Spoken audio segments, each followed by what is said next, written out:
பக்கத்தில் பாருங்கள், left right. யாராவது வர வேண்டியிருக்கா? எல்லாம் வந்துட்டாங்களா? ஓகே. ஸோ இப்போ நம்ம செகண்ட் செஷன் போகலாம். செகண்ட் செஷனில் நம்ம என்ன பார்க்க போகிறோம்னா, இவாஞ்சலிசம், சுவிசேஷ பணி. இதை பற்றி தெரிஞ்சுக்க போகிறோம். சுவிசேஷ பணி.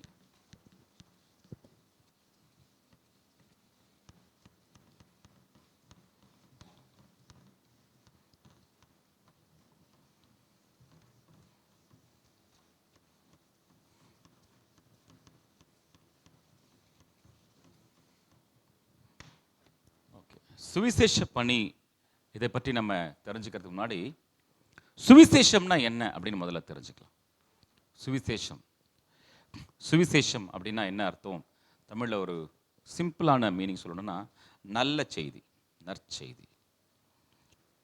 ஸோ நம்பர் 1, சுவிசேஷம் என்பது நல்ல செய்தி. சுப விசேஷம் அப்படின்னு சொல்லுவாங்க, அதை சுவிசேஷம் சொல்லுவாங்க.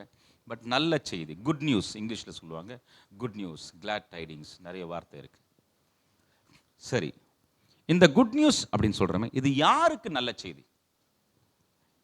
யாருக்கு நல்ல செய்தி அப்படின்னா, இந்த சுவிசேஷம் என்பது பாவிகளுக்கு நல்ல செய்தி. யாருக்கு நல்ல செய்திங்க? பாவிகளுக்கு. 3வது கேள்வி, யார பாவிகள் என்று வேதம் சொல்லுகிறது? யாரெல்லாம் பாவிகள்? இப்போ பூமியில் பாவிகள் தனியாக, பசுத்தவான்கள் தனியாக இருக்கிறாங்களா? இல்லை, எல்லா மனுஷரும் பாவிகள். அப்போது பாவிகள்னா யார்? எல்லாருமே பாவிகள் தான். மனுஷராய் பிறந்த அத்தனை பேரும் பாவிகளாய் தான் பிறந்திருக்கான். அப்படின்னா இது யாருக்கு நல்ல செய்தி? எல்லா மனுஷருக்கும் நற்செய்தி தான். லூக்கா சுவிசேஷ புஸ்தகத்தில் அந்த தேவதூதன் வந்து சொல்கிறார், இதோ எல்லா ஜனத்துக்கும் மிகுந்த சந்தோஷத்தை உண்டாக்கும் நற்செய்தியை உங்களுக்கு அறிவிக்கிறேன். எவ்வளோ தெளிவாக சொல்கிறார் பாருங்களேன். யூதர்கள் மத்தியில் பேசுகிறாரு, ஆனால் அந்த செய்தி யூதர்களுக்கு மட்டும் இல்லை, எல்லா ஜனங்களுக்கும் நல்ல செய்தி. எந்த விதத்தில் இது நல்ல செய்தி அப்படின்றத கொஞ்சம் பார்ப்போம்.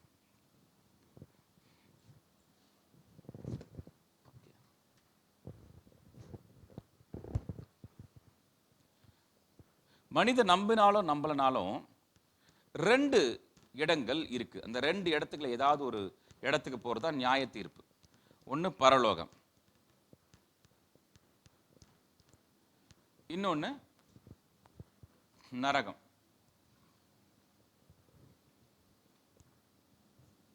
ஹெல். பெரும்பாலும் எல்லா மதங்களும் இதை பற்றி சொல்லியிருந்தாலும் கூட இதில் எங்கே போய் சேருவாங்கன்றது எந்த உறுதி எந்த மதமும் கொடுக்க முடியாது. ஸோ இந்த பூமியில் மனிதனாய் பிறக்கிற எல்லா மனுஷனும் மனிதனா வளரும்போது அவனையும் அறியாம நரகத்தை நோக்கி போய் கொண்டிருக்கிறான். காரணம் 2 விதமான பாவங்கள். ஒன்று ஜென்ம பாவம் அப்படின்னு சொல்லுவாங்க, பிறப்பினால் வந்த பாவம். என் தாய் என்னை பாவத்தில் கர்ப்பம் தரித்தாள் அப்படி தாவீது சொல்றார் இல்லைங்களா? ஸோ ஜென்ம பாவம்ன்றது நம்ம பிறப்பிலேயே வந்துடுது. நம்ம பாவம் செய்கிறதுனால பாவிகள் ஆகலை, பாவியாக பிறந்ததுனால பாவம் செஞ்சுட்டு இருக்கிறோம். ஸோ நம்முடைய பிறப்பில் என்ன இருக்கு? பாவம் இருக்கு. ஸோ ஜென்ம பாவம்னு ஒரு பாவம். 2வது கர்ம பாவம் அப்படி சொல்லுவாங்க, செயல்கள் மூலமாய் வருகிற பாவம். ஒன்று பிறப்பினால் வர பாவம், 2வது செயல் மூலமாக வர பாவம். சரிங்களா? நமக்கே தெரியும், செயல்கள் மூலமாக பாவம் செய்கிறதுனால தான் தேவனிடத்தில் மனம் திரும்பி மன்னிப்பு கேட்குறோம். ஸோ இந்த 2 பாவத்தினுடைய விளைவு நரகம். டைரக்ட் நரகம் இல்லை, மரணத்தின் மூலமாக நரகம். இப்படி பிறந்து பாவியாய் வளர்ந்து பாவியாய் வாழ்ந்து கொண்டிருக்கிற மனுஷன் நரகத்தை நோக்கி போய் கொண்டிருக்கிறான். இந்த மனுஷன் நரகத்தை நோக்கி போக வேண்டிய அவசியம் இல்லை. காரணம், இவர்களை படைத்த தேவன், நம்மை படைத்த தேவன் நம்முடைய பாவத்தின் தண்டனை எல்லாவற்றையும் சிலுவையில் இயேசுவின் மேல சுமத்தினார். இயேசு கிறிஸ்து எந்த பாவத்தின் தண்டனையாக நாம நரகத்தை நோக்கி போய் கொண்டிருந்தோமோ அந்த பாவத்தின் தண்டனை எல்லாவற்றையும் தானே அனுபவிச்சிட்டார். நமக்கு வர வேண்டிய தண்டனை இப்ப யார் மேல விழுந்துருச்சு? இப்போ வெளில ஏற்கனவே 2000 வருஷங்களுக்கு முன்பாக அவர் எல்லா தண்டனையும் அனுபவிச்சுட்டு நமக்கு ஒரு ஆஃபர் கொடுக்கிறார், ஒரு வாய்ப்பு, ஒரு சந்தர்ப்பத்தை கொடுக்கிறார். நீ மறுபடி பிறக்கணும், கீழ்ப்படிந்து வாழணும். ரெண்டுக்குமே இவரே உதவி செய்வார். ஏன் 2 வார்த்தை சொல்றேன் தெரியுங்களா? தெளிவா சொல்றேன். நமக்கு என்ன பாவம்? 2 பாவம் இருந்துச்சு.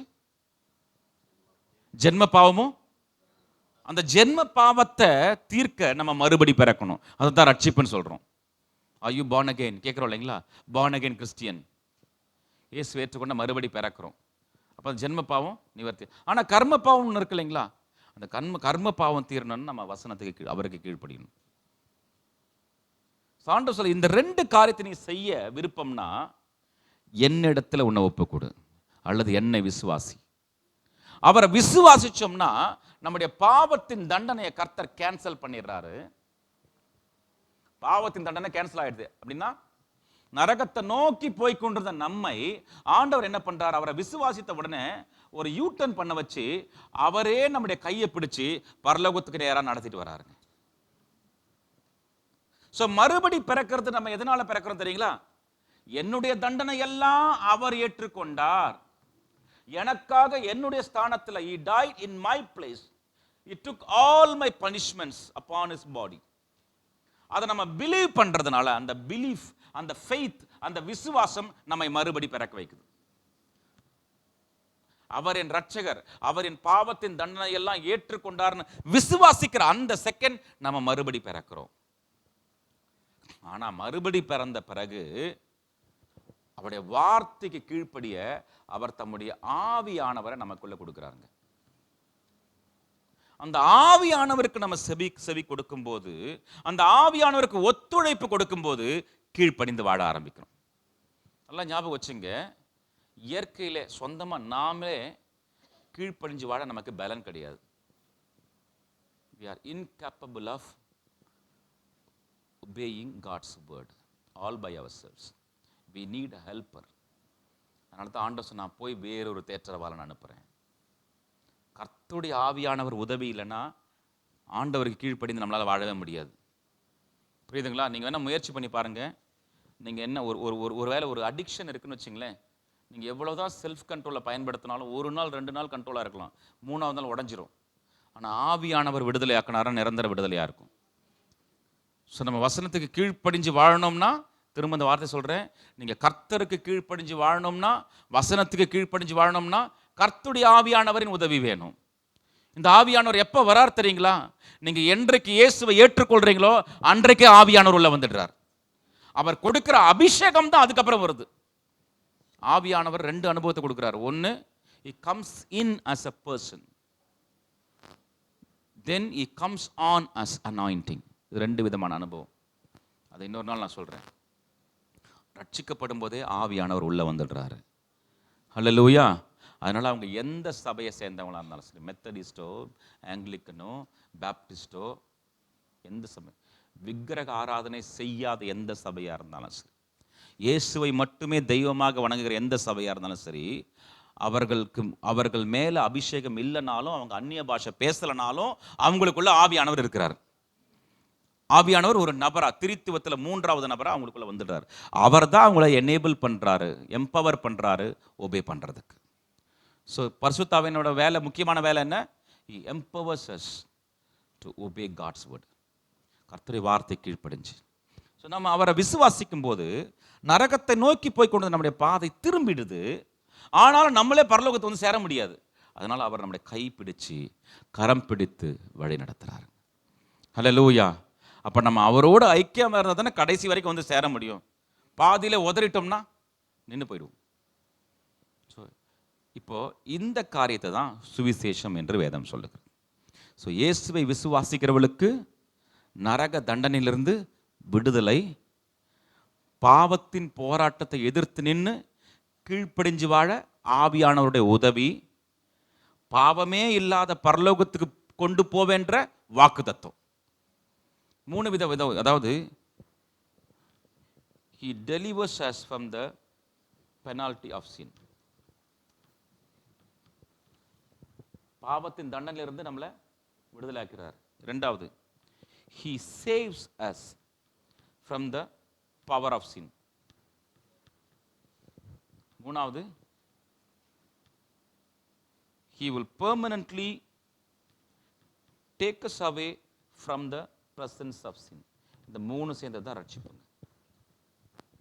என்றைக்கு இயேசுவை விசுவாசிக்கிறோமோ நரகத்தின் தண்டனை கேன்சல் ஆயிடுது. ரட்சிக்கப்பட்ட பிறகு, ரட்சிக்கப்பட்டுட்டோம், நரகம் தான் கேன்சல் ஆயிருச்சு, ஆனால் டெய்லி பாவத்தோட போராட்டம் இருக்கு. அந்த போராட்டத்தை நாம ஜெயிக்கணும்னா ஆவியானவர் நமக்கு உதவி செய்கிறார். ஆவியானவர் உதவி செய்கிறார். பாவ வல்லமை எதிர்த்து நிற்க. பாவ தண்டனை தான் போச்சு, ஆனா அந்த போராட்டம் சோதனை இன்னும் இருக்கதானே செய்யுது. தினந்தோறும் இந்த உலகத்தில் இருக்கிற வரைக்கும் பாவ போராட்டம் இருக்கும், இந்த மாம்சத்தில் இருக்கிற வரைக்கும் பாவ போராட்டம் இருக்கும், ஆனா ஆவியானோட உதவியும் இருக்கும். ஸோ அவரை பிடிச்சிட்டோம்னா அந்த போராட்டத்தை விடுதலை. இது ரட்சிக்கப்பட்ட அன்னைக்கு, இது ரட்சிக்கப்பட்ட நாள்ல இருந்து பரலோகத்துக்கு போய் சேர நாள் வரைக்கும். இது ஒரு நாள் வரும்போது பாவம் நிறைஞ்ச இந்த உலகத்திலிருந்து நம்ம எடுத்து பாவமே இல்லாத பரலோகத்துக்கு கொண்டு போயிடுவார். புரியுதுங்களா? இது இனிமே தான் நடக்க போகுது. மூணாவது, இது ஏற்கனவே நீங்க ரட்சிக்கப்பட்டவங்களா இருந்தா இது நடந்துருச்சு. Your penalty is cancelled. நீங்க ரட்சிக்கப்பட்டவங்களா இருந்தா இனிமே தான் இது நடக்கும் ஆண்டவர் வரும்போது. இப்போ இடைப்பட்ட காலத்துல ரட்சிக்கப்பட்ட நாள்ல இருந்து கர்த்தர் இடத்துல போய் சேர்ற வரைக்கும் இந்த ப்ராசஸ்க்குள்ள நம்ம இருக்கிறோம். ஸோ இதைத்தான் நாம சுவிசேஷம் சொல்றோம். சிம்பிளா சொல்லணும்னா, இயேசுவை விசுவாசித்தா நரகத்திலிருந்து விடுதலை. நரகத்திலிருந்து விடுதலை இல்லை, ஏன்னா நரகத்துக்கு போனதுக்கு அப்புறம் விடுதலை ஆக முடியாது. நரக தண்டனையிலிருந்து விடுதலை. நரக தண்டனையிலிருந்து விடுதலை, ஆவியானவருடைய உதவி, அவர் விரும்புகிற இடத்துக்கு கொண்டு போறதுக்கு. சரிங்களா? இந்த சுவிசேஷம், இதுதான் சுவிசேஷம்னு சொல்றோம். இதை நம்ம சொல்ற வேலைக்கு பேர் தான் சுவிசேஷ பணி. ஓகே, இந்த சுவிசேஷ பணியை செய்யணும்னா எப்படி செய்யலாம் அதை சொல்றேன். 2 காரியத்தை சொல்லி முடிச்சிடுறேன். ஒன்று, இந்த சுவிசேஷத்தை செய்யணும்னா எப்படி செய்யலாம். ரெண்டாவது, அதுக்கு நம்ம எப்படி ப்ரிப்பேர் பண்ணிக்கணும்.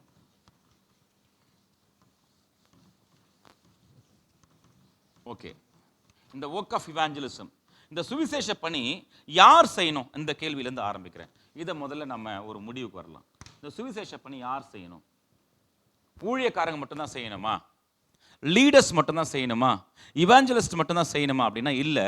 இந்த சுவிசேஷ பணியை ரட்சிக்கப்பட்ட விசுவாசிகள் எல்லாருமே செய்யணும். சுவிசேஷத்தை பிரசங்கிப்பது எல்லார் தலைமையில் விழுந்த கடமை. It's a responsibility, it's our duty. அதை நம்ம என்ன பண்ண முடியாது, வயலேட் பண்ண முடியாது, கட்டாயம் செஞ்சாகணும். சரிங்களா? ஓகே, நம்பர் 1, இந்த சுவிசேஷ பணியை நம்ம எப்படி செய்யலாம். ஒன்று, வார்த்தையினால செய்யலாங்க. வெறுமனே வார்த்தை, இயேசுவை பற்றி அறிவிச்சு கொண்டே இருக்கலாம். இது ஒரு வழி. ரெண்டாவது, இந்த வார்த்தையோடு சேர்த்து, வார்த்தைனா சிம்பிளி வாயின் வார்த்தை, நம்முடைய வாயின் வார்த்தை. வார்த்தைனா நான் வேத வார்த்தை சொல்ல, நம்முடைய வேர்ட்ஸ்.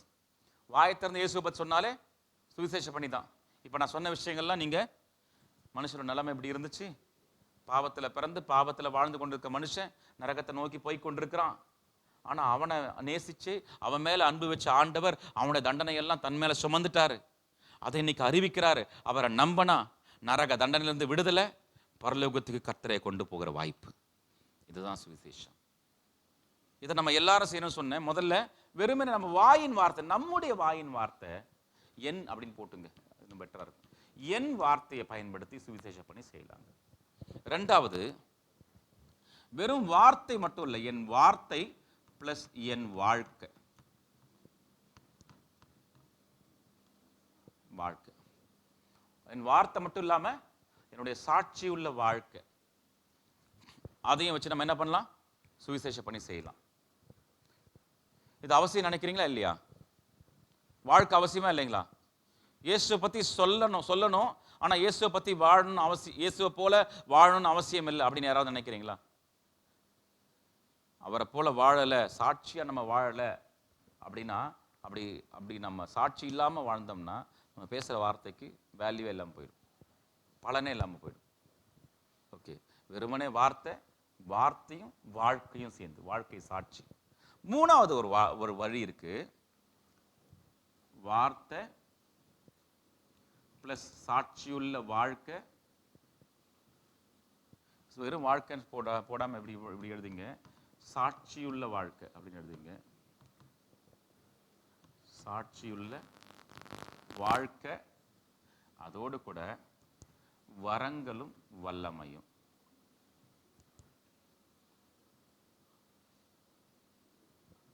இந்த மூணு சேர்ந்து சுவிசேஷ பணி செய்யலாம். இந்த 3 விதத்தில் செய்யலாங்க. 3 வழி இருக்கு. வெறுமனே வார்த்தையினால சுவிசேஷ பணி செய்கிறது, இது எல்லாருக்கும் ஆண்டவர் நியமிச்சிருக்கிறார். எல்லாருமே அவங்களோட வாயின் வார்த்தையை பயன்படுத்தி ஆண்டவரை பற்றி அறிவிச்சுட்டே இருக்கணும். நிச்சயமாக என்னைக்காவது ஒரு நாள் கிரியை நடக்கும். ஏன்னா நம்ம பேசுறது இயேசுவை பற்றி, நம்ம பேசுறது சுவிசேஷம், நம்முடைய பேசுறது தேவனுடைய வார்த்தை. விதைச்சிட்டே இருந்தோன்னா எங்கேயாவது விளைய ஆரம்பிக்கும். ரெண்டாவது, அந்த வார்த்தையோடு சேர்ந்து நம்முடைய சாட்சியுள்ள வாழ்க்கை சேர்ந்துச்சுன்னா அது பவர்ஃபுல்லாக இருக்கும். ஜனங்க, அதாவது எப்படி சொல்கிறது, சில பொருட்களை நம்ம வாங்கும்போது, சில எலக்ட்ரானிக் பொருட்கள் நம்ம வாங்கும்போது டெமோ பண்ணி காமிக்கிறாங்களா இல்லைங்களா? ஒரு டிவி வாங்குறீங்க, ஒரு மிக்சி வாங்குறீங்க, ஒரு ஏர் கூலர் வாங்குறீங்க, உடனே அங்கேயே என்ன பண்ணுறாங்க, ஒர்க் பண்ண எப்படி யூஸ் பண்ணணும்னு செஞ்சு காமிக்கிறாங்க இல்லைங்களா? அந்த டெமோ எதுக்காக? அதை நம்ம புரிஞ்சிக்கிறதுக்காக இல்லைங்களா? அப்போ தான் நம்ம யூஸ் பண்ணுவோம். டெமோ பண்ணால் தான் நம்ம வீட்டில் வந்து நம்ம யூஸ் பண்ணுவோம், இல்லைன்னா வாங்கிட்டு வந்து அப்படியே வச்சுருப்போம். அதே போல் நம்முடைய வார்த்தையோட சாட்சியும் சேர்ந்துச்சுன்னா ஜனங்களுக்கு ஒரு டெமோ கிடைக்கும். ஓ, இப்படி தான் இருக்குமோ கிறிஸ்தவ வாழ்க்கை, ஆண்டவர் இப்படி தான் விடுவிப்பாரோ. சரிங்களா? மூணாவது, இந்த ரெண்டும் எல்லாருக்கும், இந்த மூணாவது மட்டும்தான் ஆண்டவர் சிலரை தேர்ந்தெடுத்திருக்கிறார். அவங்களுக்கு வார்த்தையும் சாட்சியும் சேர்ந்து இந்த வாழ்கிற வாழ்க்கையோட சேர்த்து சில வரங்களை கர்த்தர் கொடுக்கிறார். இவங்களை தான் நம்ம என்ன பண்ணுறோம், அதுக்கு நியமிக்கப்பட்ட ஊழியர்கள்னு சொல்கிறோம். சுவிசேஷர்களாக இருக்கலாம், போதகர்களாக இருக்கலாம், மேய்ப்பர்களாக இருக்கலாம், தீர்க்கதரிசிகளாக இருக்கலாம், அப்போஸ்தலர்களாக இருக்கலாம், சிறுவர் ஊழியம் செய்கிறவங்களா இருக்கலாம், வாலிபர் ஊழியம் செய்கிறவங்களா இருக்கலாம், ஃபில்ம் மினிஸ்ட்ரி பண்ணுறவங்களா இருக்கலாம், ட்ராக்ஸ் கொடுக்குற ஏதாவது ஒரு அடிஷ்னல் கிஃப்ட். இதுக்கு பேர் கிஃப்ட், இதுக்கு பேர் பவர். இந்த கிஃப்டும் பவரும் அவங்களுக்கு சேரும்போது, அடிஷ்னலாக மூணாவதாக சேரும்போது என்ன ஆகுதுன்னா, இங்கே வந்து என்ன பண்ணுறாங்க, என்ன சொல்கிறது, இங்கே வந்து ஜஸ்ட் தே ஸ்பீக், பேசுகிறாங்க. இங்கே என்ன பண்ணுறாங்க, தே ஸ்பீக் அண்ட் ஷோ, காமிக்கிறாங்க. இங்கே தேவனுடைய சுவிசேஷத்தை இவங்க டெமான்ஸ்ட்ரேட் பண்ணுறாங்க. உண்மையில் இங்கே இல்லைன்னா ப்ரூவ் பண்ணி காமிக்கிறாங்க. சிலருக்கு பிசாசுகளை துரத்த வரங்களை கர்த்தர் கொடுத்துருந்தாருன்னா, இயேசுவை அறிவிக்கும் போது அவங்களுக்கு ஜபிக்கிறாங்க. ஜபிக்கும் போது ஒரு பிசாசு விலகுச்சுன்னு வச்சுங்களேன், அங்கேருந்து வெளியேறுச்சுன்னா உடனே என்ன பண்ணுறாங்க, அந்த இடத்துல இயேசுவை ஏற்றுக்கொள்கிறாங்க. இயேசுவை பற்றி அறிவிக்கிறாங்க. ஒரு வியாதியஸ்தருக்காக ஜெபிக்கிறாங்க. அந்த வியாதி மறையும் போது, வியாதி குணமாகும் போது இயேசுவை ஏற்றுக்கொள்கிறாங்க. இன்னொன்று, தேவனுடைய வல்லமை இங்கே டெமான்ஸ்ட்ரேட் ஆகுது. தேவனுடைய வல்லமை இயேசுவை பற்றி அறிவிக்கிறாங்க. அறிவிக்கிறதோடு சேர்த்து அவங்களுக்கு ஒரு தீர்க்க தரிசனத்தை சொல்கிறாங்க. அந்த தீர்க்க தரிசனம் சொல்லும்போது அவங்களுக்கு என்ன ஆகிடுது, இயேசுவை பற்றி அறிவிக்கிறது, அதை ஏற்றுக்கொள்றதுக்கு வசதி ஆகிடுது இல்லைங்களா? ஸோ சில வரங்களை கர்த்தர் நமக்கு கொடுக்கும்போது அந்த வரங்களும் சேர்ந்து சுவிசேஷ பணி செய்கிறதுக்கு ஏதுவாக மாறிடுதுங்க. ஓகே, புரியுதுங்களா எல்லாருக்கும்? இந்த 3 கேட்டகரியில் முதல் 2 கேட்டகரியில் ஆல்ரெடி நம்ம இருக்கிறோம். நம்ம பேர் இந்த 2 கேட்டகரியில் ஏற்கனவே இருக்குது. இதில் நான் எக்ஸாம்ட்டை நினைக்காதீங்க. முதல்லையும் இருக்குது, ரெண்டாவதுலையும் இருக்குது. இந்த மூணாவதுல இருக்குதா இல்லையான்றத கர்த்தரை உறுதிப்படுத்துவார். நம்மளை பயன்படுத்தும் போது நமக்கு தெரிய வரும். ஊழியம் செய்யும் போது தெரிய வரும், ஓ இந்த கிருபைகளை கர்த்தர் கொடுத்துருக்கிறாரோ. நல்லா ஞாபகம் வச்சுங்க, இந்த கிருபையை கொடுத்துருக்கிறதுக்கு காரணம் நம்மள மற்ற விசுவாசிகளை விட பெட்டர்னு காமிக்கிறதுக்காக இல்லை, நமக்குன்னு ஒரு கூட்டத்தை உருவாக்கிக்கிறதுக்காக இல்லை, அவருடைய ராஜ்யத்தில் ஆத்துமாக்களை கொண்டு போய் சேர்க்கறதுக்காக. இதில் பர்சனல் கெயின் ஒன்றுமே இல்லை, காட்ஸ் க்ளோரி மட்டும்தான். காட்ஸ் பர்பஸ் நிறைவேறதுக்காக தான் இந்த பாட்டு கர்த்தர் நமக்கு கொடுத்துருக்கிறார். புரியுதுங்களா? ஸோ இந்த பகுதியிலையும் கர்த்தர் உங்களை பயன்படுத்தணும்னு நம்ம விரும்பினா கர்த்தர் நிச்சயமாக பயன்படுத்துவார். உண்மை சொல்லப்போனால் ஏற்கனவே சிலரை தேர்ந்தெடுத்து அபிஷேகம் பண்ணி அவங்களுக்கான கிருபைகளை கர்த்தர் கொடுத்துருப்பாரு. அது ஊழியம் செய்யும் போது தாங்க தெரிய வரும். ஹல்லேலூயா, ஹல்லேலூயா. சுவிசேஷ பணி செய்ய போனால் தானே என்ன வரங்களை வல்லமையை கர்த்தர் கொடுத்துருக்காருன்னு தெரிய வரும். உண்மைதானே? நம்ம போகவே இல்லை, புறப்பட்டே போகலைன்னா எப்படி தெரிய வரும்? அதை நம்ம பயன்படுத்தி பார்க்கணும், பயன்படுத்தி பார்க்கணும். சரி, ஓகே. இப்போ இந்த இடத்துல ஆரம்பிப்போம். இதை பற்றி நான் சொல்லிட்டேன். இந்த சாட்சியுள்ள வாழ்க்கைக்கு பேர் தான் சீஷத்துவம். அதனால தான் இதை முதல்ல பார்த்தோம். வார்த்தையோட ஒரு டிசைபிள்ஸ் லைஃப் நம்ம லீவ் பண்ண முடியும்னா ஜனங்க ஈஸியாக தெரிஞ்சுக்குவாங்க. உண்மையை சொல்ல போனால் பல இடங்களில் நம்ம இயேசுவை பற்றி அறிவிக்கிறோம். நம்ம சொல்கிற வார்த்தை கவனமாக தான் சொல்கிறோம். ஆனால் ஜனங்க உண்மையில் என்ன கவனிக்கிறாங்க தெரியுங்களா?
இந்த ஆக்டிவிட்டி நான் ஆரம்பிக்கும் போது நான் சொன்ன முதல் இன்ஸ்ட்ரக்ஷன் என்ன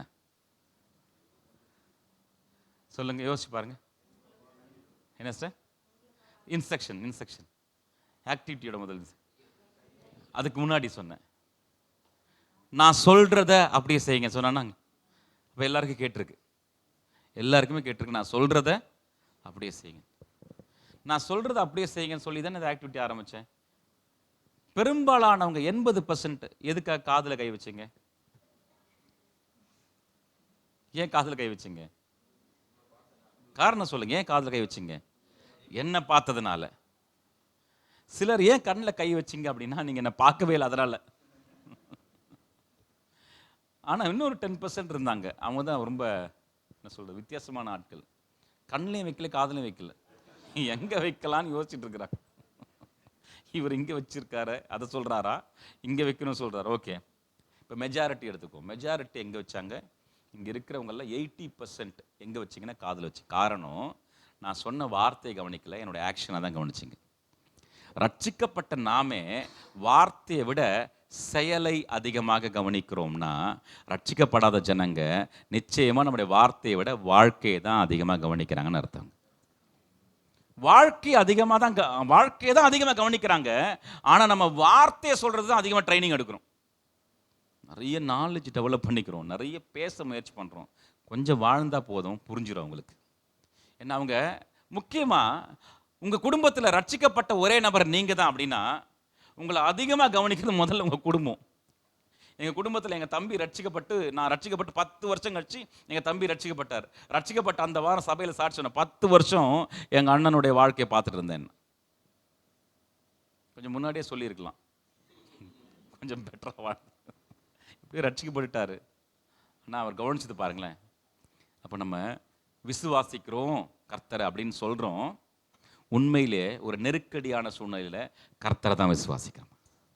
குடும்பம் பார்க்கும், சுற்றி இருக்கிறவங்க பார்ப்பாங்க. பரிசுத்தமான தெய்வம், பொய் சொல்லாதவர், அவரை தான் நான் நம்புறேன்னு சொல்லிட்டு நம்ம பொய் சொல்கிறோமா உண்மையை சொல்கிறோமா பார்ப்பாங்க. ஏமாத்துறோமா, அற்பமான ஆதாயத்துக்கு ஆசைப்படுறோமா, கணவன் மனைவிக்குள்ள உண்மையாக இருக்கிறோமா, வீட்டுக்குள்ளே என்ன சத்தம் கேட்குது எல்லாத்தையும் வெளியில் கவனிப்பாங்க. சமீபத்தில் ஒரு பிரதர் சொன்னார், நாங்கள் எங்களுக்குள்ளே ஒரு தீர்மானம் பண்ணிட்டோம், சண்டை போட்டால் கூட கதவை லாக் பண்ணி தான் போகணும், யாருக்குமே கேட்கக்கூடாதுன்னு. இது சாட்சி இல்லை, சண்டையை போடக்கூடாதுன்ற சாட்சி. சரிங்களா? மறைக்கிறது சாட்சி இல்லைங்க, வெளிப்படையான வாழ்க்கை. நம்ம வீட்டு பக்கம் போனால் ஜபசத்தம் கேட்கும் அப்படின்னு சொல்கிறத விட இந்த வீட்டுக்குள்ளே எப்பவுமே சமாதானமாக இருக்கிறாங்கன்னு சொல்லணுங்க. அது உலகத்தில் இல்லை. இந்த வீட்டுக்குள்ளே எப்பவுமே சந்தோஷமாக இருக்கிறாங்கன்னு சொல்லணும். இந்த வீட்டுக்குள்ளே எப்பவுமே ஆரோக்கியமாக இருக்கிறாங்கன்னு சொல்லணும். இந்த வீட்டுக்குள்ளே இவங்களை பார்க்கும் போதெல்லாம் எனக்கே ஒரு சந்தோஷம் வருதுன்னு சொல்லணும். ஹல்லேலூயா. அது நம்ம தேவனோடு நெருங்கின வாழ்க்கையினால் வர்ற காரியங்கள். பட் முக்கியமான விஷயம் நம்ம இன்னைக்கு தெரிஞ்சுக்கிட்டோம், ஜனங்க நம்மளை சுற்றி பார்க்குற இருக்கிற ஜனங்க என்ன முக்கியமாக நம்முடைய தெருவில் நம்முடைய தாமானில் இருக்கிற ஜனங்கள்லாம் நமக்கு ஃப்ரெண்ட்ஸ் ரிலேட்டிவ்ஸ்லாம் பார்க்கறது மெயின்லி வாழ்க்கை தான். வார்த்தை கொஞ்சம் தான் கவனிக்கிறாங்க, கவனிக்காமல் இல்லை, 10% தான். 90% அதுக்கேற்ற லைஃப் இவர்கிட்ட இருக்கான்னு செக் பண்ணுறாங்க. இருந்தால் உடனே நம்முடைய வார்த்தைக்கு மதிப்பு கொடுக்குறாங்க. இல்லைன்னா என்ன பண்ணுறாங்க தெரியுங்களா? இது ஏமாத்துறது, இதுவே ஒன்றும் ரட்சிக்கப்படல போல் நினைப்பாங்க. அப்படிதான் உலகத்தில் வாழ்ந்துட்டு இருக்கிறாங்க கிறிஸ்தவங்க. ஸோ ஜனங்க எதை கவனிக்கிறாங்கன்னு எனக்கு தெரிஞ்சிட்டிங்கல்ல, இனிமேல் அதில் கவனம் செலுத்துங்க. அதுதான் ஸ்ரீசத்துவ வாழ்க்கை.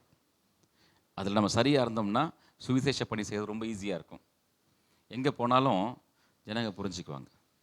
ஹல்லேலூயா, ஹல்லேலூயா. ஒரு ஊழியக்காரரை பற்றி நான் ஒரு புஸ்தகத்தில் ஒரு பயோகிராஃபியில் படிச்சிருக்கேன். இங்கிலாந்து தேசத்தை சேர்ந்தவர். அவர் ஒரு முறை ஒரு பஸ்ஸில் ஏறி ட்ராவல் பண்ணியிருக்கார். இங்கிலாந்தில் ஒரு பஸ்ஸில் லாஸ்ட் சீட்டில் உட்காந்துருக்கார். உட்காந்து ஜெபிச்சுட்டு இருந்திருக்கிறார், மனசுக்குள்ளே சத்தம் போடாமல் ஜெபிச்சுட்டு இருக்கார். கொஞ்ச நேரத்தில் அந்த பஸ்ஸில் இருந்த பெரும்பாலான ஜனங்க அந்த பஸ்ஸுக்குள்ளேயே முழங்கால் போட்டு கையை தூக்கி நாங்கள் பாவிகள்னு அறிக்கை செஞ்சுட்டு இருந்தாங்களாம். யாருக்கிட்டையும் பிரசங்கம் பண்ணலை, யாருக்கும் இயேசு பற்றி சொல்லலை, உள்ளே உட்காந்து ஜெபம் பண்ணிட்டு இருக்கார். அப்போடைய வாழ்க்கை எப்படி இருந்திருக்கு யோசிப்பார். அவர் மேலே இருந்த தேவ பிரசன்னம் உள்ளே இருந்த எல்லாரையுமே தொட்டிருக்கு. அதுதான் சொல்கிறேன், தேவ பிரசன்னத்தை சுமந்துட்டு போகிற வெசல்ஸாக நம்ம இருந்தோம்னா சுவிசேஷ பணி செய்கிறது ரொம்ப ரொம்ப ஈஸிங்க. ஹல்லேலூயா, ஹல்லேலூயா. அப்போ ஜனங்க எதை கவனிக்கிறாங்க? வாழ்க்கை. அதனால் கவனமாக இருங்க. சரி, வார்த்தையினால் நம்ம சுவிசேஷ பணி செய்யும்போது எப்படி செய்யணும்? சிலருக்குள்ளே என்ன பயம்னா, பாஸ்டர் நான் பைபிள் காலேஜ்லாம் படித்தது இல்லை, பைபிள் ஸ்டடிக்கே நான் வரமாட்டேன், பைபிள் ஸ்டடிக்கு வரதே ரொம்ப ரேர், ஏன்னா என்னோடய வேலை அப்படி, நான் வர்றதே லேட்டு தான், காலையில் சீக்கிரம் போகணும், வர்றது லேட்டு, நிறைய கமிட்மெண்ட்ஸு. ஆனால் என் மனசுக்குள்ளே ஒரு பாரம், ஆண்டவருக்காக நான் எதாவது செய்யணும்னு நினைக்கிறேன், என்ன செய்யறது? இயேசு பற்றி ஏதாவது என்கிட்ட கேள்வி கேட்டால் என்ன செய்யறது? அவர் கண்ணியின் வயிற்றில் எப்படி பிறந்தார்னு கேட்டால் என்ன சொல்கிறது? அவர் வருவேன்னு சொன்னார், எப்போ வருவார்னு கேட்டால் நான் என்ன சொல்கிறது? சிலருக்கு என்ன கேள்வி கேட்பாங்கன்னு இவங்களே கற்பனை பண்ணிட்டு இவங்களே பதில் சொல்லிக்கிறாங்க. இன்னும் யார்ட்டுமே சொன்னதும் இல்லை, அவங்க கேட்டதும் இல்லை, ஆனால் ஒரு பயம், உள்ளுக்குள்ள ஒரு பயம். அந்த பய உணர்வை கொடுக்கிறது பிசாசு, செயல்படாமல் தடுக்கிறது. அப்போ நம்ம வார்த்தையினால முதல்ல இங்கிருந்து ஆரம்பிக்கலாம். வார்த்தையினால நாம சுவிசேஷ பணி செய்யணும்னா, நமக்கு சுவிசேஷம்னா என்னன்னு தெரியலனாலும் பிரச்சனை இல்லை, பைபிளை சரியா தெரியலனாலும் பிரச்சனை இல்லை. அது எந்த மொழி அப்படின்னு சொல்றாரு எனக்கு தெரியாதே, எத்தனை புக் இருக்கு தெரியாதே, சுவிசேஷன்லாம் சொல்றாரு தெரியாதே, இந்த அளவுக்குலாம் எனக்கு தெரியாதே. ஒண்ணுமே தெரியலனாலும் பிரச்சனை இல்லைங்க. ஒன்னே ஒன்று தெரிஞ்சிருந்தா போதும். நீங்க ரட்சிக்கப்பட்ட சாட்சி உங்களுக்கு தெரியுமா? இது யாராவது உங்களுக்கு சொல்லிக் கொடுக்கணுமா? இந்த ஒன்று போதும். இந்த டூலை வச்சு நீங்க சுவிசேஷ பணி செய்ய முடியும். அப்படின்னா இந்த ரட்சிக்கப்பட்ட சாட்சியில 3 பகுதி இருக்குங்க. எல்லாம் நீங்க ரட்சிக்கப்பட்டிருந்தாலே உங்களுடைய சாட்சியில 3 பகுதி, 3 பார்ட் இருக்கும். முதல்ல லைஃப் பிஃபோர் அக்செப்டிங் கிரைஸ்ட், இயேசு கிறிஸ்துவை ஏற்றுக்கொள்வதற்கு முன்பாக இருந்த பழைய வாழ்க்கை. எல்லாருக்குள்ள அப்படி ஒரு வாழ்க்கை இருக்கா இல்லைங்களா? ஒருவேளை நம்ம திருடனா இல்லாம இருந்திருக்கலாம், கொலை செய்யறவனா இல்லாம இருந்திருக்கலாம், ட்ரக் அடிக்டா இல்லாம இருந்திருக்கலாம், ஆனாலும் பாவியா தானே இருந்தோம். ஸோ அதுல தேவனுக்கு பிரியமில்லாத சில காரியங்கள் இருந்திருக்கும் இல்லைங்களா? அதை நம்ம சுருக்கமா சொல்ல தெரிஞ்சிருக்கணும். இந்த 3 காரியத்தை எழுதிக்குங்க, இதை நீங்க ப்ரிப்பேர் பண்ணிக்கோங்க. இதுக்கு யாரும் உங்களுக்கு பைபிள் ஸ்டடி எடுக்க தேவையில்லை, இதை யாரும் உங்களுக்கு ஞாபகப்படுத்த தேவையில்லை, நீங்க இதை மனப்பாடம் பண்ணவும் தேவையில்லை, மனப்பாடம் பண்ண தேவையே இல்லை. ஏன்னா இது உங்க வாழ்க்கையில் நடந்தது. நீங்கள் ரட்சிக்கப்பட்டீங்களா? ஆமாம். எப்படி ரட்சிக்கப்பட்டீங்க? எப்படி ரட்சிக்கப்பட்டேன் அப்படின்னு யோசிச்சிங்கன்னா இன்னும் ரட்சிக்கப்படலன்னு அர்த்தம். சில சொல்லுங்க, எப்படி ரட்சிக்கப்பட்டீங்க? அதுதான் பாஸ்டர் தெரியல. எப்போ ரட்சிக்கப்பட்டீங்க? அதுவும் தெரியல பாஸ்டர். ஏன் ரட்சிக்கப்பட்டீங்க? தெரியல பாஸ்டர்.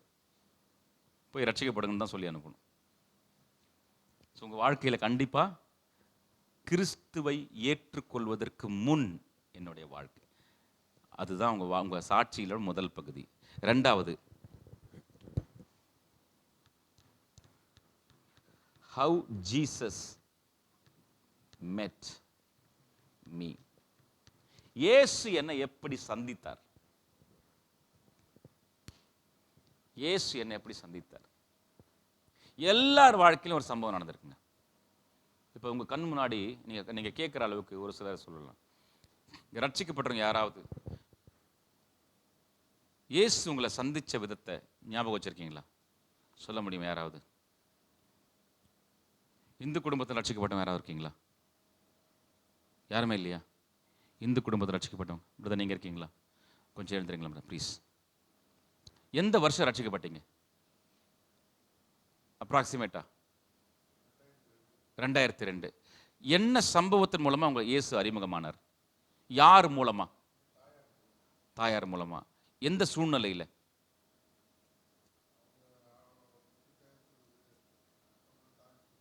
Okay okay. அதுக்கு முன்னாடி பல முறை சொல்லியிருப்பாங்க இல்லைங்களா? முதல் முறை சொல்லும்போது ஏற்றுக்கிட்டீங்களா? ஏற்கனவே பல முறை சொல்லியிருக்காங்களா? முதல் முறை சொல்லும்போது ஏற்றுக்கிட்டீங்க.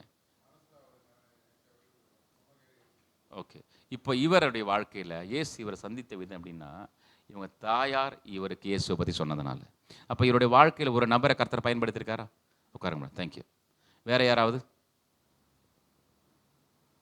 இயேசு உங்களை சந்தித்த விதம் ஞாபகம் இருந்தால் சொல்லுங்கள். யாருக்குமே ஞாபகம் இல்லையா? இப்போ நான் என்னோட சாட்சி சொல்கிறேன். நான் ரட்சிக்கப்பட்டது எப்படின்னா, 2001 வருஷம் ஒரு பாஸ்டரை ஹிந்துவா மாற்றுறதுக்கு அவர் வீட்டுக்கு போனேன். அன்னைக்கு நான் கிறிஸ்தவனை மாறி வெளியே வந்தேன். இது என்னோட சாட்சி. உங்களுக்கு யாருக்கா சாட்சி இருக்கா? அப்படி இதே போல இல்லை, ஒவ்வொருத்தரும் வித்தியாசமாக இருக்கும். உங்களுக்கு முதலாக இயேசு அறிமுகமானது எப்படி? யாருக்குமே ஞாபகம் இல்லையா? யோசிச்சு பாருங்களேன். எப்படியாவது யார் மூலமாக கேள்விப்பட்டிருப்பீங்க இல்லையா?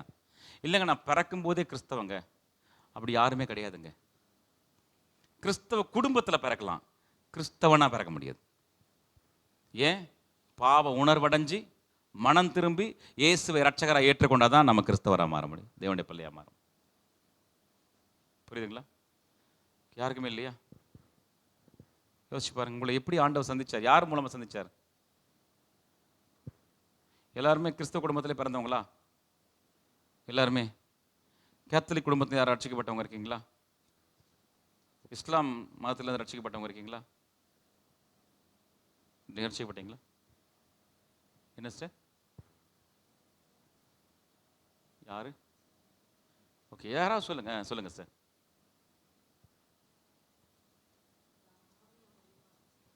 ஓகே. எந்த சூழ்நிலையில் உங்களுக்கு இயேசுவை பற்றி சொன்னாங்க சார்? நீங்க சிக்கா இருக்கும்போது.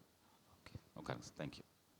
ஒரு சூழ்நிலை இருக்குது பார்த்தீங்களா அவங்க வாழ்க்கையில், சாதாரணமான சூழ்நிலை இல்லை. அவங்க சிக்கா இருக்கும்போது அவங்க மாமியார் இயேசுவை பற்றி சொல்லியிருக்காங்க. அவங்க மூலமாக இயேசுவை அறிந்து கொண்டாங்க.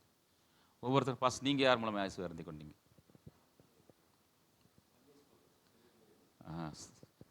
அதுதான் கேட்டேன். நான் வந்து வயசானல எந்த சூழ்நிலை எந்த ஏஜ்லையும் சண்டே கிளாஸ்ல இயேசுவை பற்றி அறிஞ்சுக்கிட்டார். வேற யாராவது சண்டே கிளாஸ்ல இயேசுவை அறிஞ்சு கொண்டவங்க இருக்கிறீங்களா? நீங்க சொல்றது தயங்குறீங்களா? இல்லை மறந்துட்டீங்களா? இல்லை ஏதாவது கேள்வி கேட்டு மார்க் போட்டுற போற நினைக்கிறீங்களா? சரி, அப்படியே வரிசையாக கேட்போம். நீங்களே நிர்பந்தப்படுத்திட்டீங்க. நீங்கள் 4-5 பேர் சொல்லி விட்டுட்டு இருப்பேன். இப்போ பிரதர் நீங்கள் எப்படி இயேசுவை ஏற்றுக்கொண்டீங்க? என்ன சம்பவம் நடந்துச்சு? ஓகே. எந்த வயசில்? கொஞ்சம் எழுந்துருங்களேன். இவ்வளோ தாங்க நான் கேட்குறது. இவர் கிறிஸ்தவ குடும்பத்தில் தான் பிறந்தவர், ஆனால் ரட்சிக்கப்பட்டது 23வது வயசில். அதுவும் எதில்? ஒரு யூத் கான்ஃபரன்ஸில். Okay, thank you. நீங்கள் 12 வயசுல இந்த சர்ச்சில். யார் உங்களுக்கு முதல்ல இயேசுவை இன்ட்ரோடியூஸ் பண்ணாங்க? அப்பா. இயேசு அறிமுகப்படுத்த இந்த சபையில் தான் ரட்சிக்கப்பட்டார். ஸ்தோத்திரம். நீங்கள் சண்டே கிளாஸில் எந்த வயசு இருக்கும்? நீங்கள் கிறிஸ்தவ குடும்பத்தில் பிறந்ததா சபைக்கு போனீங்க? இந்து குடும்பத்தில். அவ்வளோதான். இந்து குடும்பத்தில் பிறந்தவர் ஒரு சண்டே கிளாஸ் போயிருக்காரு, அங்கே ஆண்டவர் அறிமுகம் வரார். ஸோ எல்லாருக்குமே ஆண்டவர் அவங்கள தொடர்றது. உங்களுக்கு சிஸ்டர் சொல்லுங்க சிஸ்டர், எப்படி நீங்கள் இயேசுவை அறிஞ்சிக்கிட்டீங்க? பல முறை சொன்ன ஒரு நாள் தொட்டு இருக்கும்ல ஆண்டவர் இவர்னு, அவர் மூலமா. எந்த வயசுல? எத்தனை வருஷத்துக்கு முன்னாடி? 14 வருஷம் முன்னாடி. ஓகே. நீங்க 2008ல் என்ன சம்பவத்து மூலமா?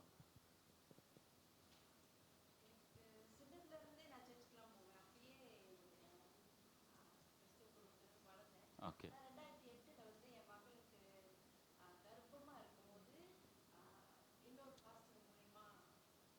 இயேசுவை பற்றி சொன்னாங்க. ஓகே. அன்னைக்கு தான் நீங்கள் முழுமையாக நம்ப ஆரம்பிச்சேன். ஓகே. அவ்வளோதான் கேட்குறது. இவங்களும் பாருங்கள், சின்ன வயசுலேருந்தே ஆண்டவர் அறிஞ்சவங்க தான். ஆனால் இவங்களுக்கு ரட்சிப்பின் நாள் ஒரு முன் குறிச்சிக்கார் பாரு கர்த்தர். அன்னைக்கு தான் அதுக்கு பேர் தான் என்கவுண்டர்னு சொல்லுவாங்க. நேரடியாக கர்த்தர் நம்மை சந்திக்கிற அனுபவம். இப்படி ஒரு அனுபவம் எல்லாருக்குமே இருக்குங்க. நீங்கள் அதை எழுதி வச்சுக்கிறது நல்லது. இது ஒரு ஹோம்ஒர்க்காக கொடுக்குறேன். நீங்கள் முதல் அனுபவம் இயேசு கிறிஸ்து உங்கள் வாழ்க்கையில் வர்றதுக்கு முன்னாடி எப்படிலாம் வாழ்ந்தோம் அப்படின்னு நம்ம என்ன பண்ணலாம் சொல்ல முடியும். ஆனால் அதை ரொம்ப டீட்டெயிலாக சொல்லிடக்கூடாது. ஏன்னா பழைய வாழ்க்கையில் நிறைய குப்பை இருக்கும், மற்றவங்க மேலே கொட்டின மாதிரி ஆகிடும். என்னோடய நண்பர் ஒருத்தரை நான் ஒரு பிரசங்கத்துக்கு போன இடத்துல என் நண்பர் ஒருத்தர் கூட கூப்பிட்டு போயிருந்தேன். அவர் கேங்ஸ்டராக இருந்தவர், ரட்சிக்கப்பட்டு கேங்ஸ்டராக இருக்கும்போது சாராயம் காய்ச்சறவராக இருந்தார். ஸோ நான் என்ன பண்ணேன், நான் பிரசங்கம் பண்ணுறதுக்கு முன்னாடி என்னோடய நண்பர் சாட்சி சொல்லுவார்னு அவரை முன்னாடி தெரியாதனமாக போய் நிறுத்திட்டேன். அவர் சாட்சி சொல்ல ஆரம்பித்தார். நான் சாராயம் காய்ச்சறவனாக இருந்தேன், நான் குடிக்கிறவன் மட்டும் இல்லை சாராயம் காய்ச்சறவன் அப்படின்னு ஆரம்பித்து எப்படி சாராயம் காய்ச்சவன்னு எக்ஸ்பிளைன் பண்ணிட்டு இருந்தார். இது யாருக்காவது தேவையா? இல்லை தெரிஞ்சுட்டு யாராவது காய்ச்ச தான் போகிறாங்களா? எதுக்கு சொல்கிறேன், நம்முடைய பழைய வாழ்க்கைன்றது ஒரு அருவருக்கத்தக்க வாழ்க்கை. ஆண்டவர் எல்லாருக்குமே மோசமாக இருக்கும், ரொம்ப மோசமாக இருக்கும். ஆனால் எல்லாருக்குமே அது பாவியான வாழ்க்கை தான். அதை புரிஞ்சுக்கிற அளவுக்கு பொதுவாக நான் பாவியாக இருந்தேன் அப்படின்னு பேசிடக்கூடாது. அப்படின்னு யாருக்குமே புரியாது. அதே சமயத்தில் அதில் டீப்பாக போயிடவும் கூடாது. எல்லாரும் முகம் சொல்லிப்பாங்க. புரியுதுங்களா? ஆனால் 2வது பகுதி நீங்கள் கொஞ்சம் டீட்டெயிலாக சொல்லணும். ஏன்னா அப்போ தான் ஆண்டவர் எப்படியெல்லாம் நம்மளை சந்திக்க முடியும்னு கேட்குறவங்களுக்கு புரிய வரும். சரிங்களா? இப்போ கேட்ட நபர்களுடைய சாட்சியிலேருந்து நீங்கள் தெரிஞ்சிட்டு இருப்பீங்க, எல்லாரையும் ஆண்டவர் ஒரு நாள் தொட்டிருக்கிறாரு. அவன் கிறிஸ்தவ குடும்பத்தில் பிறந்திருந்தாலும் கூட ஒரு நாள் ஆண்டவர் அவங்கள சந்திச்சிருக்கிறார், அவங்களுக்கு ஒரு நம்பிக்கை கொடுத்துருக்கிறார். இப்போ சொன்னாங்க, சின்ன வயசுலேருந்தே கிறிஸ்தவ குடும்பத்தில் பிறந்தவங்க, கிறிஸ்தவ பற்றி தெரிஞ்சவங்க. அவர் சின்ன வயசுலேயே கிறிஸ்தவ குடும்பத்தில் பிறந்தவர். ஒரு யூத் கான்ஃபரன்ஸில் அவங்கள சந்திக்கிறாரு. இவங்க கன்சீவாக இருக்கும்போது ஒரு பாஸ்டர் மூலமாக அந்த நம்பிக்கையை கற்றுக் கொடுக்குறாரு. அதாவது ரட்சிப்புக்கு ஏதுவான விசுவாசம் அன்னைக்கு தான் வந்திருக்கு. அதுக்கு முன்னாடி நமக்கு விசுவாசம் இருந்துச்சு, ஆனால் ரட்சிக்கிறதுக்கு தேவையான விசுவாசம் ஒரு நாள் வரும். அந்த நாள் தான் நம்முடைய ரட்சிப்பின் நாள். நம்ம அதுக்கப்புறம் தான் ஞானஸ்நானம் எடுத்தது ஒரு நாள் இருக்கும். ஓகே, இது 2வது பகுதி. 3வது பகுதி என்னன்னா, how my life changed after that. இயேசு கிறிஸ்துவை நான் ஏற்றுக்கொண்ட பிறகு என் வாழ்க்கையில் நடந்த மாற்றம்லாம் என்னென்ன, இதை நீங்கள் நிறைய சொல்லணும். ஏன்னா நீங்கள் சொல்கிற ஏதாவது ஒரு பகுதி கேட்குறவங்களை தொட்டுரும். இந்த 3 பகுதியை வச்சு தான் வார்த்தையின் மூலமாக நீங்கள் சுவிசேஷ ஊழியம் செய்ய முடியும். முதல்ல என்னது? கிறிஸ்துவை ஏற்றுக்கொள்வது, இயேசுவை ஏற்றுக்கொள்வதற்கு முன் என்னுடைய பழைய வாழ்க்கை. 2வது, எப்படி இயேசு என்ன சந்தித்தார். நான் இயேசுவை சந்திக்கணும். வார்த்தை கவனமாக எழுதணும். நீங்கள் சொல்லணும், நான் எப்படி இயேசுவை ஏற்றுக்கொண்டேன் தெரியுமா? உண்மையில் அவர் தான் நம்மளை ஏற்றுக்கொண்டார். நான் எப்படி இயேசுவை சந்திச்சேன் தெரியுமா? உண்மையில் அவர் தான் நம்ம சந்தித்தார். நான் எப்படி இயேசுவை கண்டுபிடிச்சேன் தெரியுமா? அதுக்கு வாய்ப்பே கிடையாது, அவர் தான் நம்மளை கண்டுபிடிக்கணும். ஸோ இந்த 2வது பகுதியை தெளிவாக சொல்லணும். பவுலா மாறின சவுலுக்கு இப்படி ஒரு அனுபவம் இருந்துச்சு. கிறிஸ்தவர்களை கொலை செய்யறதுக்காக லெட்டர் வாங்கிட்டு ஒரு ஊருக்கு போறாரு. போற வழியில கர்த்தர் சந்திக்கிறார். ஒரு வெளிச்சம், ஒரு சத்தம், வாழ்க்கை மாறிடுச்சு. இதே போல நமக்கும் சில அனுபவங்கள் இருக்கும். மூணாவது அனுபவம், அவரை ஏற்றுக்கொண்ட பிறகு, அவரை நம்ப ஆரம்பிச்ச பிறகு, அவருடைய சபைக்கு போக ஆரம்பிச்ச பிறகு, வசனத்துக்கு கீழ்ப்படி ஆரம்பிச்ச பிறகு, ஜெபிக்க ஆரம்பிச்ச பிறகு எந்த அளவுக்கு நம்முடைய வாழ்க்கை மாறுச்சு. இப்போ நீங்க சொல்றீங்கன்னு வச்சுங்களேன், என் பழைய வாழ்க்கை மோசமா இருந்துச்சு, இயேசுனை சந்திச்சார், ஆனால் சொல்ற அளவுக்கு என் வாழ்க்கையில் எந்த மாற்றமும் இல்லை அப்படின்னா நீங்கள் இன்னும் ரட்சிக்கப்படலைன்னு அர்த்தம். உண்மையாக சொல்கிறேன். இந்த பகுதி இல்லை அப்படின்னா இன்னும் ரட்சிக்கப்படவே இல்லை. என்ன, கர்த்தர் நம்முடைய வாழ்க்கையில் வந்தால் நிச்சயமாக மாற்றங்கள் உண்டாக தான் செய்யும். சிந்தனையில், நினைவுகளில், பேச்சில், பார்வையில், செயல்களில், நோக்கத்தில், வாழ்க்கையில், குடும்பத்தில், எல்லா பகுதியிலும் நம்மளுடைய வாழ்க்கையில் என்னென்ன பகுதிகள் இருக்கோ எல்லா பகுதியிலும் ஆண்டவர் மாற்றத்தை ஆரம்பிச்சிருப்பார். அதுக்கு நம்ம இடம் கொடுக்க அது முழுமை அடையும். சரிங்களா? இந்த 3 பகுதியும் சேர்த்து நீங்கள் ப்ரிப்பேர் பண்ணீங்க. இதுதான் இருக்கிறதுலையே பெஸ்ட் இவாஞ்சலிஸ்டிக் மெத்தட். சாட்சியின் மூலமாய் சுவிசேஷ பணி செய்வது. இதை சொல்றதுக்கு பெரும்பாலும் கர்த்தர் 1 to 1 உங்களுக்கு வாய்ப்பு கொடுப்பார். ஒரு நபருக்கு சொல்ல முயற்சி பண்ணுங்க. அதை தமிழில் தனித்தாள் ஊழியம் சொல்லுவாங்க, பர்சனல் இவாஞ்சலிஸ்ட். 1 to 1 டீல் பண்ணிங்கன்னா நீங்கள் உங்களை பற்றி சொல்லி இயேசுவை நம்புறீங்களான்னு கேட்டு, நம்புறேன்னு சொன்னால் ஒரு ஜெபத்தை பண்ணி நியரஸ்ட் சர்ச்சில் கனெக்ட் பண்ணிடலாம். அதுக்கப்புறம் அவங்க பொறுப்பு. அந்த பாஸ்டர் அதுக்கப்புறம் ஃபாலோ பண்ணிக்குவார். இந்த மலேசியா தேசத்தில் போன வருஷம் மாத்திரம் 7 பேரை கர்த்தர்கள் நடத்த ஆண்டவர் வாய்ப்பு கொடுத்தார். அதில் ஒரு குடும்பம் ஸ்கூடாயில் ஒரு சபையில் ஒரு 3-4 மாதத்துக்கு முன்னாடி ஞானஸ்தானம் எடுத்தாங்க. ஒரு சிஸ்டர், ஒரு சிங்கிள் மதர் ஞானஸ்தானம் எடுத்தாங்க. ஆண்டவர் அவங்கள சந்திச்சார். ஸோ இந்த 3 பகுதியும் நம்முடைய வாழ்க்கையில் கண்டிப்பாக இருக்கும். இதை நீங்கள் என்ன பண்ணுங்கள், நீங்கள் உண்மையிலே சுவிசேஷ பணி செய்யணும்னு நினச்சிங்கன்னா இதை கொஞ்சம் நோட் பண்ணிடுங்க. பாஸ்டர் முடிஞ்சால் நான் நெக்ஸ்ட் வீக் செக் பண்ண சொல்கிறேன். எல்லாரையும் பார்த்துங்க பஸ் வந்தவங்கெல்லாம்.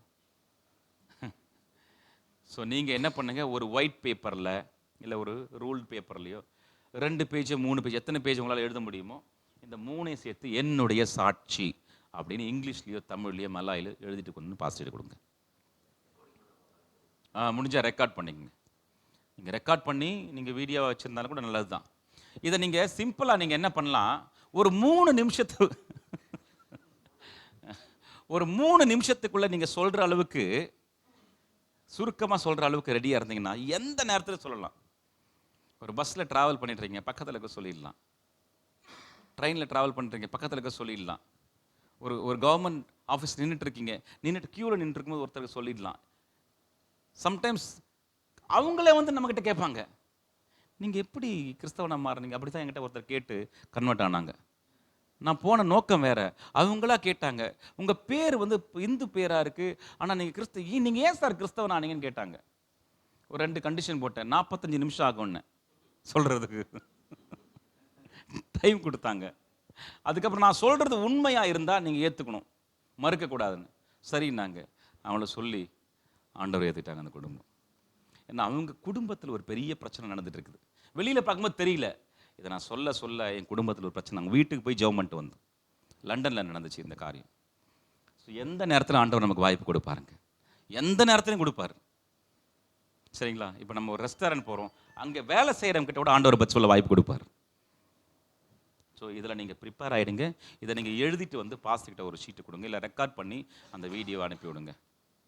எப்படி நீங்கள் ரட்சிக்கப்பட்டீங்கன்னு நீங்கள் ரெடி ஆகிட்டிங்கன்னா கர்த்தர் அதை சொல்கிறதுக்கான வாய்ப்புகளை கொடுத்துட்டே இருப்பார். சரிங்களா? இதுதான் வார்த்தையின் மூலமாக ஊழியம் செய்கிறது. இதோடு கூட உங்கள் வாழ்க்கை சாட்சியுள்ள வாழ்க்கையும் சேர்ந்துருச்சுன்னா இதுக்கு வேல்யூ உண்டாகும், பவர்ஃபுல்லாக இருக்கும். அதோடு கூட கர்த்தர் வல்லமையும் வரங்களையும் கொடுத்தாருன்னா நிறைய பேருக்கு சுவிசேஷ பணி செய்யலாம். இதை சொல்கிறதுக்கு கர்த்தர் தனித்தனியாகவும் வாய்ப்பு கொடுப்பாரு. சில நேரத்தில் ஜனங்கள், கூட்ட ஜனங்கள் மத்தியிலும் கொடுப்பார் வாய்ப்பு. அப்படி சொல்லும்போது அது நிறைய பேரை தொடலாம். இதை கேட்டாங்கன்னா இயேசுவின் மேலே விசுவாசம் வைக்க அவங்களுக்கு வாய்ப்பு கிடைக்கும். அதுக்கப்புறம் தான் நம்ம என்ன சொல்லணும், அவர் ஏன் வந்தார், எப்படி மரிச்சார், எப்படி அடக்கம் பண்ணப்பட்டார், ஏன் உயிரோடு எழுந்தார். இப்போ நான் முன்னாடி படம் ஒன்று சொன்னா இல்லைங்களா, ஜனங்க எதை நோக்கி போயிட்டு இருந்தாங்க, அந்த தண்டனை எப்படி அவர் கேன்சல் பண்ணார், இப்போ இனிமேல் எப்படி வாழ வைக்கிற இந்த பகுதியெல்லாம் நீங்கள் அடுத்தது. அது சுவிசேஷம், இது சாட்சி. சாட்சி வேற, இந்த விஷயத்தை சொல்லி முடிச்சிடுறேன். சாட்சி வேற, சுவிசேஷம் வேற. சாட்சின்றது என்ன? எனக்கு இயேசு என்ன செஞ்சார் அது சாட்சி. சுவிசேஷம்னா என்ன? இந்த உலகத்தில் இருக்கிற எல்லாருக்கும் இயேசு என்ன செஞ்சுட்டு போனார் அது சுவிசேஷம். அதை சொல்றதுக்கு முன்னாடி முதல்ல எனக்கு ஆண்டவர் என்ன செஞ்சாருன்னு ஜனங்களுக்கு தெரியணும். அப்பதான் அதை கேட்கறதுக்கு ஆர்வம் வரும். அதனால தான் இந்த பகுதியை கர்த்தர். நீங்கள் அப்போஸ்தலர் நடவடிக்கைகள் புஸ்தகத்தை படிச்சீங்கன்னா பவுல் 3 முறை இதை செஞ்சிருக்காரு. நான் எப்படி இருந்தேன், எப்படி இயேசு சந்திச்சார், எப்படி என் வாழ்க்கை மாறுச்சு, 3 இடத்துல சொல்லியிருக்காரு. அதில் ஒரு இடம் ராஜாவுக்கு முன்னாடி, அங்கே போய் நிற்கிறதுக்கு பயப்படுவாங்க, ஆனால் துணிச்சல் அங்கேயே சொல்லிட்டார். என்ன கர்த்தர் சொன்னார், ராஜாவுக்கு முன்னாடி நீ போய் உன்னோட சாட்சி சொல்ல வேண்டியிருக்குன்னு. ஸோ கர்த்தர் வாய்ப்பு கொடுப்பாரு, பயன்படுத்திங்க. அதோட முடிஞ்சது கிளாஸ். ஸோ 2 பகுதி நம்ம இன்றைக்கி பார்த்துருக்குறோம். இந்த 2 பகுதி கேட்டதோடு மட்டும் இல்லாமல் செயலில் கொண்டு வரதுக்கு முயற்சி பண்ணுங்கள். கர்த்தர் உங்களை ஆசீர்வதிப்பார். எழுந்து நின்று ஜெபம் பண்ணுவோமா? ஏதாவது உங்களுக்கு கேள்விகள் இருந்தால் கேட்கலாம். ஆனால் சூழ்நிலையை பார்த்தா எதுவும் கேட்குற மாதிரி தெரியல. நீங்கள் எப்படா முடிப்பார்ன்ற மாதிரி இருக்கு. சரி, ஜெபம் பண்ணுவோமா? கண்களை மூடி நம்ம ஜெபம் பண்ணுவோம். ஹல்லேலூயா, தேங்க்யூ ஜீசஸ். பரிசுத்த பிதாவே, உயிர் தெழுந்த இயேசு கிறிஸ்துவின் வல்லமையில நாமத்தினாலே நாங்கள் எல்லாரும் ஒருமனப்பட்டு ஜெபிக்கிறோம்ப்பா. வாழ்க்கையில் உமக்கு கீழ்ப்படிந்து வாழ்ந்து சீஷனாக வாழ்ந்து உடைய நாமத்தை மகிமைப்படுத்த இந்த வினாடியிலிருந்து இந்த நாளில் எங்களுக்கு உதவி செய்யுங்கப்பா. வசனத்தை நாங்கள் கேட்டு கவனமாய் கேட்டு அதை விசுவாசித்து கீழ்ப்படிந்து எங்களை நாங்களே ஆராய்ந்து பார்த்து எங்கள் வாழ்க்கையை மாற்றிக்கொள்ள உதவி செய்யுங்க. அதே போல் எங்கள் வாழ்க்கையில் நீங்கள் வந்தீங்க, எங்களை தொட்டீங்க, எங்களை மாற்றினீங்கப்பா. இதை சாட்சியாய் சொல்லி அநேகரை ஆதாயப்படுத்த உதவி செய்யுங்கப்பா. ஆண்டவரே, இதை அநேகருக்கு நான் சொல்லும்படி கர்த்தனுக்கு உதவி செய்யுங்கப்பா. இதற்கு உதவியாக என் சாட்சியுள்ள வாழ்க்கை மாறட்டும் ஆண்டவரே. அதற்கு உதவியாக நீங்கள் ஆண்டவரை வரங்களையும் வல்லமையும் தருவீரானால் இன்னும் ஏராளமான பேருக்கு, ஆயிரக்கணக்கான லட்சக்கணக்கான கோடிக்கணக்கான ஜனங்களுக்கு ஆசீர்வாதமாய் மாறுமே. அப்படி சித்தம் போல என்னை நடத்துங்க, பயன்படுத்துங்க, ஆசீர்வதிங்க. நீங்கள் கொடுத்த நல்ல வாய்ப்புக்காக ஸ்தோத்திரம். ஆண்டவராக இயேசு கிறிஸ்துவின் நாமத்தில் ஜெபிக்கிறோம் நல்ல பிதாவே, ஆமென். Praise the Lord. ஆண்டவருக்கு ஸ்தோத்திரம். சரி, நிறைய காரியம் அங்கே பாஸ்டர் கவர் பண்ணிட்டார். சரியா? நாட் ஒன்லி இவெஞ்சலிசம், நம்ம எப்படி சுவிசேஷம் சொல்லணும், டிசாபிள்ஷிப்பில் நீங்கள் எப்படி வீடியோவில் சாட்சி சொல்லணும்னு சொல்லி கொடுத்துட்டாரு. ஆமாம் தானே? நம்ம சாட்சி ரிகவர் பண்ண போகிறோம் சொல்லி கொடுக்க நினச்சேன். ஆண்டவர் எல்லாத்தையும் என்னது ஒரு கல்ல 2 மாங்காய் அடித்த மாதிரி. சரியா? சரி, நாளைக்கு காலையில் ஆராதனை இருக்கிறனால நம்ம எல்லாம் கடந்து செல்வோம். சரியா? ஓகே, நாளைக்கு மார்னிங் சர்வீஸ் இருக்குது, வந்து கலந்து கொள்ளுங்கள். கர்த்தர் ஆசீர்வதிப்பார். God bless you. ஜெபித்து முடிப்போமா? என் ஆத்துமாவே கர்த்தரை ஸ்தோத்ரி, என் முழுமே ஒரு பரிசுத்த நாமத்தை ஸ்தோத்ரி. என் ஆத்துமாவே கர்த்தரை ஸ்தோத்ரி, அவர் செய்த சகல உபகாரங்களையும் மறவாதே. கர்த்தர் சித்தமான இன்னொரு நாளைக்கு பாஸ்டர் மலேசியாவுக்கு வரும்போது நம்ம இன்னொரு டீச்சிங் செஷன் நம்ம அரேஞ்ச் பண்ணுவோம். Okay, God bless you.